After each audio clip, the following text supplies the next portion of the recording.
the same bank, KFW, to be able to do the distribution network allowed Mwihoko and this area, which just commenced. So generally, we are here. We are here. This area is already served, but investment is going to cover the Mwihoko area. Originally, this system was getting water from the Nairobi system, but now it will be independent for Kiambu. So this water is coming from two systems. We have an independent system at Ruto town, a place called Jacaranda, that is, it's just an intake. And Karimeno water is also coming here. Yeah, actually the water that you are commissioning today is the one that is from Karimeno. Yeah, thank you. So,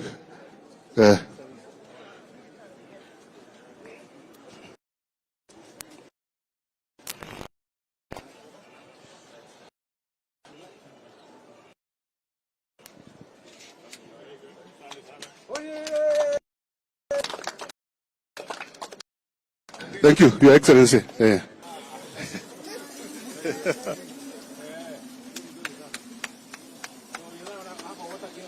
Yeah, there's a water kiosk here, Your Excellency, and the cost of water here, generally they buy it at 20, but this water will cost 5 shillings only. 5 shillings only. We have done those calculations. Commerciality. Either 20 liter jerrycan. Yeah.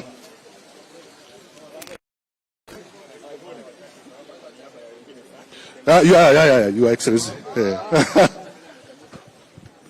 Wananchi wachache kwa ishara, akina mama wenye furaha wakichukua maji kuelekea nyumbani. Hongera Mheshimiwa Rais.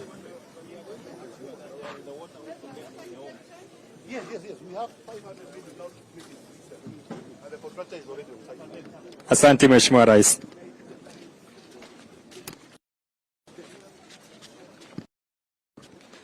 Mheshimiwa Rais sasa naingia kwenye yetu ya Githurai na mwenye na msaidizi wake. Welcome Your Excellency.